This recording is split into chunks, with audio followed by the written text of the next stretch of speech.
This is the UMEVO Note AI voice recorder, designed to capture high-quality audio for meetings, lectures, and interviews with high clarity, then transcribe and translate them if required in up to 140 languages. It can also generate AI-powered summaries, key takeaways, bullet points, and even mind maps. Let's take a closer look.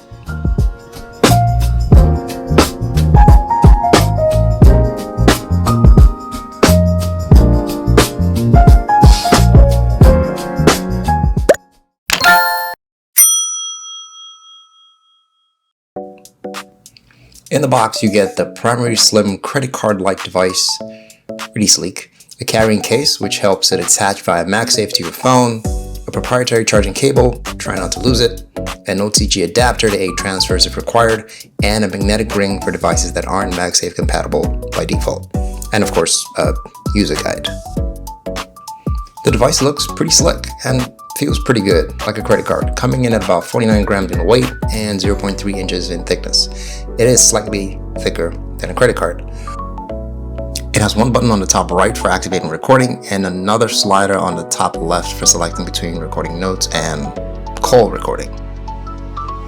Between those buttons, that's the slider and the button, there is a screen that lets you know when it's powered on or which mode the device is in.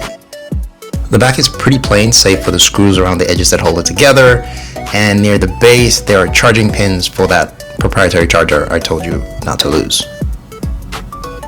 The card slides in quite firmly into this leather-like carrying case and has no chance of falling out without you actually taking it out.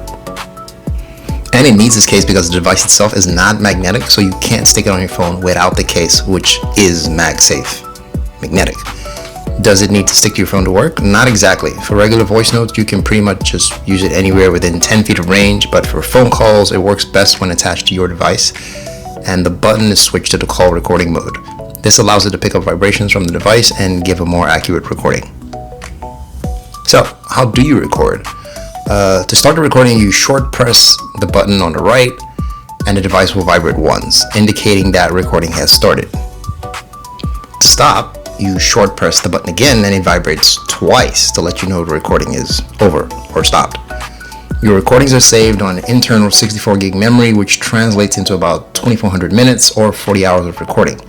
And the 400 milliamp battery gives it a battery life of about 48 hours on a full charge. But in standby mode when you're not recording, this can pretty much sit there for 60 days.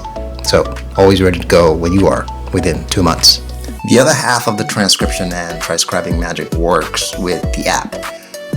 The app is called AI DVR Link, which lets you import your recordings, transcribe, and translate them using predefined templates for things like mind maps, summary notes, key points, all in convenience templates which you can export to various formats like Word or Google Docs for further editing if required.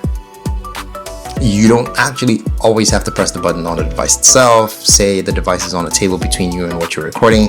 You can activate recording from the app if you don't want to touch your device. So when I got the device, two questions bugged me. First one is, who is it for? And the second one is, why not use free versions? Let's tackle the second part of that question first. Why not use free versions? So short answer, yes, you can totally carry out transcription and translations with devices you already own, like a decent smartphone. But there are limitations, like the number of languages supported, for example. Between iOS and Android devices, you're looking at about 40-something languages at the most. And that is using a mix of on-device translation and online AI support. So comparing that to 140 languages for this, which comes straight out of the box, there's a bit of a W for the UMEVO there. The second is transcription and translation and the templating process. For some of these devices like your iOS and Android devices, depending on the language in question, you may need a combination of on-device and cloud services, like I said, to check off all those boxes in a sequence, and might not be a one-click process. Regardless, bottom line, you can get that entire transcription, translation, and templating process done within the languages your devices support for free. Yeah, definitely, absolutely, but you might run into limitations in languages they don't support. Well, at least makes it a whole lot more complicated. Which brings us right back to the first part of that question. Who is this for then? Well, I think there are two kinds of people when it comes to translations, transcription services, and whatnot. There are casual users who don't need more than a few languages, like ever, and have devices that can suffice for most of their needs. You want to find out the price of something or pay for something, you're traveling, pretty sure you can sort that out. But then there's the other group of people, the professionals who take audio transcription seriously, or whether for writing shows and languages to phones on support, or journalists and so on and so forth. And they don't want a multi-step process for getting those professional level transcriptions done. You just want to record it, click it, boom, get the template they want. So yeah, does that justify the $150 USD price tag? Again, depending on where you fall in that category of the two people I just described, yes, I think it does, with a caveat. But for the everyday Joe, not so much. You really don't need this. However, there is a big caveat for those who can justify the cost and do need this device. And that is, this device comes with 1 year free transcriptions and translations and everything else, which means you need to get a subscription service to run this from the second year out. So, something to think about. Also, I've noticed the live translation feature is a whole lot more accurate than when you record a conversation that happens to have things like background music or there's interference.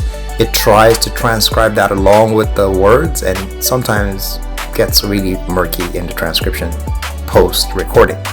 So for better results, you have to get your recordings in sort of like almost ideal situations without background interference, which is the second bummer for me.